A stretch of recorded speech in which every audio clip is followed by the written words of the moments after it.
Hello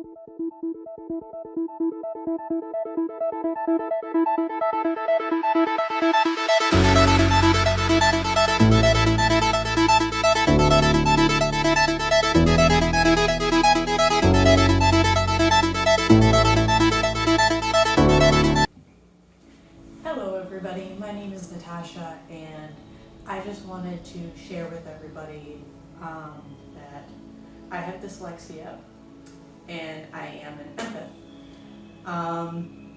I would imagine that usually coincides with each other. I don't know a lot of other people or really anyone else who has had dyslexia. I just thought that I should put myself out there and hopefully that these videos that I hope to make will help somebody else who is dyslexic or has really strong empathy. Believe it or not, that this stuff does struggle with everyday things. With my dyslexia, a lot of people get confused with dyslexia. A lot of people just assume they're like, oh, well, you must struggle with reading. And dyslexia is not just struggling with reading, and a lot of people don't understand that. And hopefully, through some of my other videos, and this video specifically, it will help somebody else know what the difference between, just having a hard time reading is and actually having dyslexia. Dyslexia with reading is only just one part of it. The biggest thing with dyslexia is its comprehension. When you have dyslexia, comprehension comes differently. And the way some people will say something, for instance, a math teacher of mine, she would have a math problem on the board, and if it was a written math problem, I would not be able to comprehend it very well, the way it was written. And she was so amazing, she would rewrite the exact same problem, just differently. Like, she transformed it into another way of writing, and instantly I could get this question, because my comprehension with my dyslexia, it caused me to not understand it the first way she had written it. But when she did it in a different way and spoke of it in a different setting, suddenly I was able to comprehend what she was saying, and then I was able to solve the problem.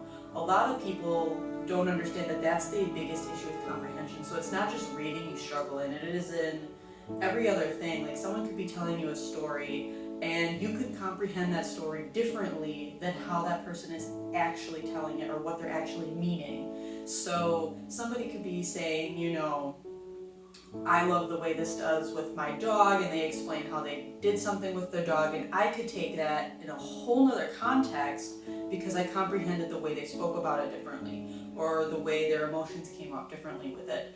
And then when you add my empathy into this, it really can kind of like clash with each other. So, for example, I had something like every other high schooler. I struggled when it came with friends, and I always thought that people thought different of me with being so, like, my comprehension of it. Somebody would tell me something and they meant no harm by it. They didn't mean to upset me in any way, but to me, I took it as them saying I was weird or I was different, or they didn't like me. And in actuality, that wasn't the case at all.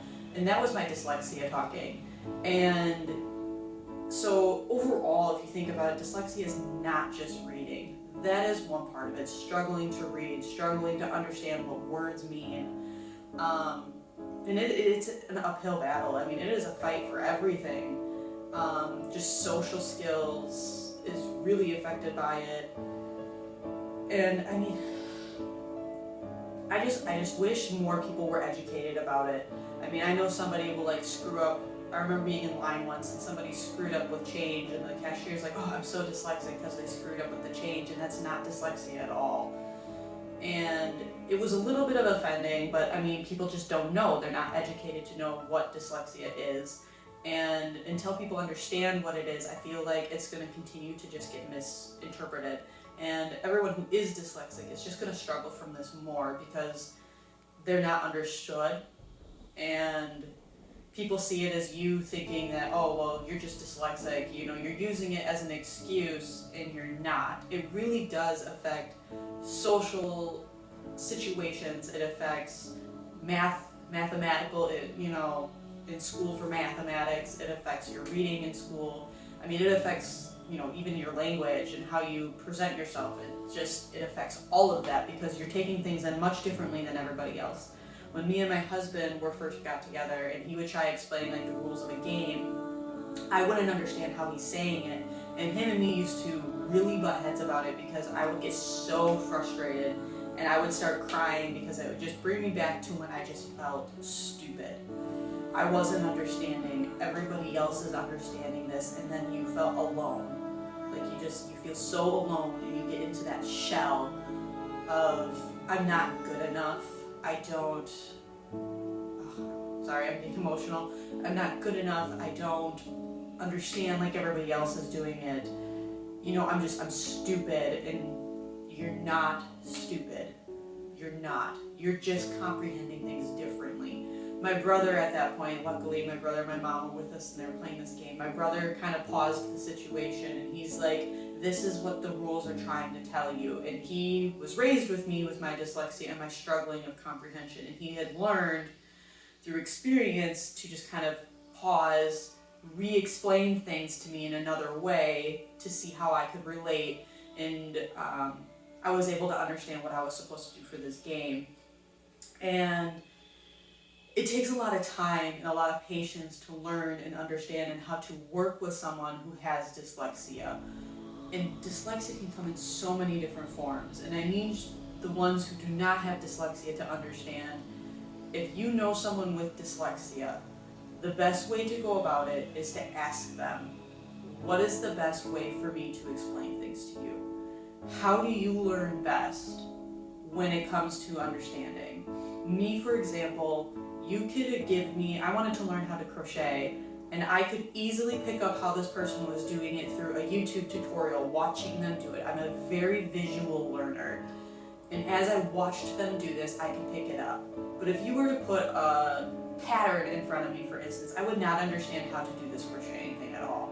I still cannot understand any of it written down. I have to use a video in order to learn it. It's the same within school. If you were to just tell me how to do something, whether it be in math or chemistry or English, you're verbally telling me how to do something, I would not be able to do it. You give me a written sheet on how to do it, I still would not be able to follow the directions very correctly. Now, if the directions had images where it showed, like for science, first I pour this in, then I pour this in, and it showed pictures of what it was I was using, I would then be able to follow along. I know for me personally that works best. Others it might not work best as well. And so if you were to ask that person, how is it that you learn? What is it that makes it so that you can learn better? That would be a first step. How is my communication? How should I change the way I communicate with you to make it so you understand? And to make it so that you don't feel like, because most likely they probably are insecure, they feel stupid, they're never going to get it right, and in reality that's not true. And for those of you who are dyslexic, you're not stupid, you're not dumb. It just takes you a different way of doing it. Find that way, find the thing that's going to just click, that magic button that's like, oh my god, I got it. It took me years to figure this out, and with this, I feel like even the teachers weren't even well adversed in knowing how to deal with someone who had dyslexia.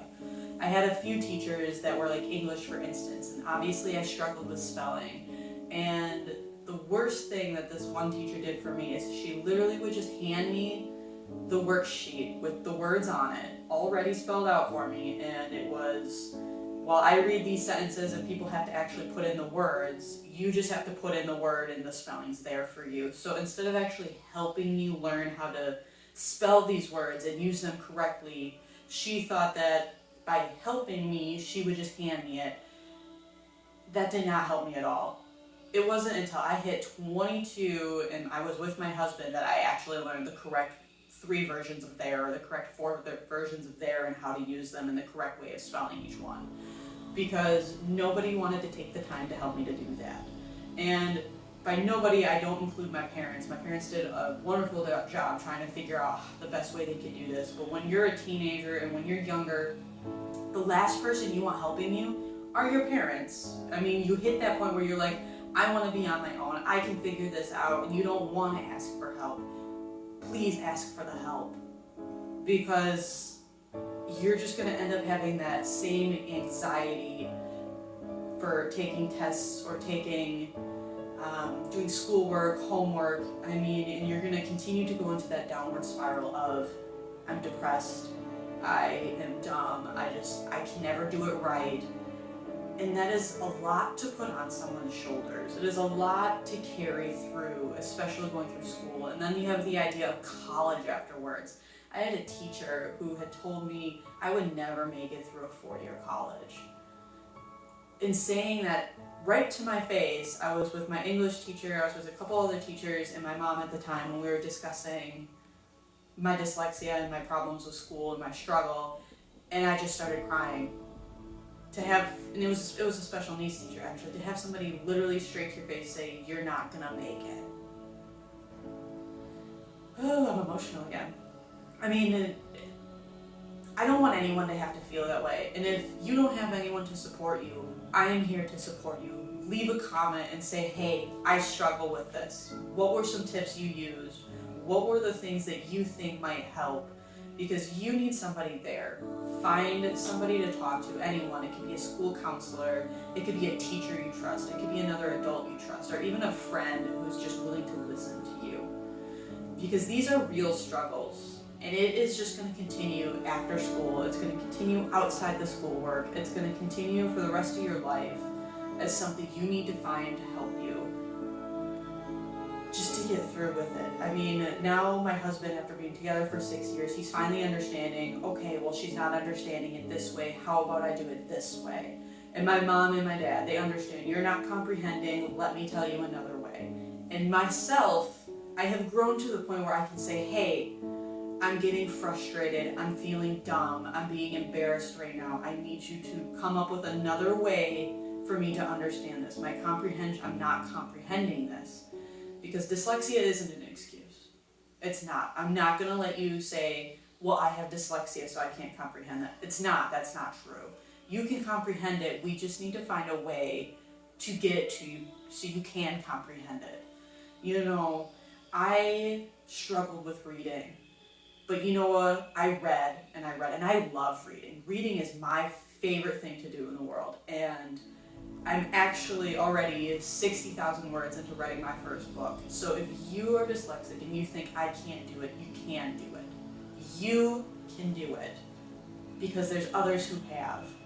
You know, start looking up famous people. I believe Orlando Bloom was dyslexic. I could be wrong, but I'm pretty sure he was. He was one of the few people that I always looked up to because he was in the Lord of the Rings. He did a lot. He has made a name for himself.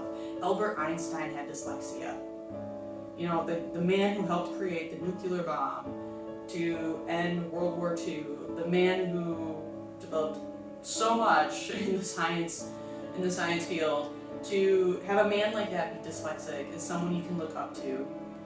Start researching those names and be like, I'm gonna make something out of myself. I can do it.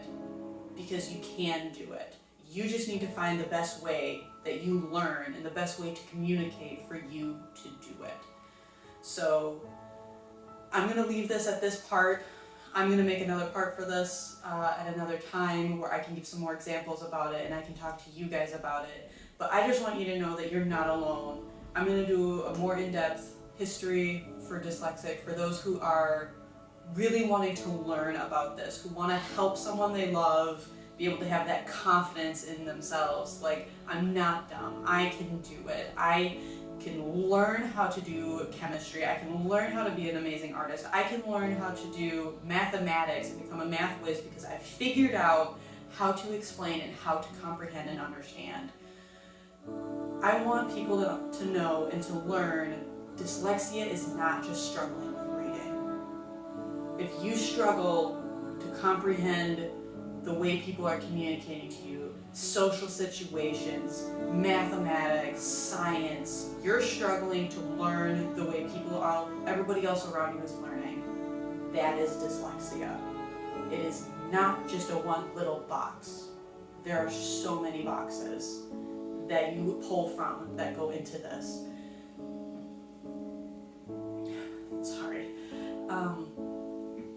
So I really just want everybody to start understanding what this is. And so I'm going to start putting myself out there. I'm going to start showing everybody what it's like to see a dyslexic, empathetic's world into our world that we have become with all of the electronics and trying to understand talking through texting and trying to comprehend social situations via cell phones and online videos communication.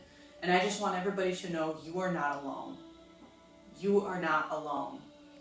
There are others out there. You may just not know them, but you're not alone. I'm Natasha, and I'm an empathetic dyslexic.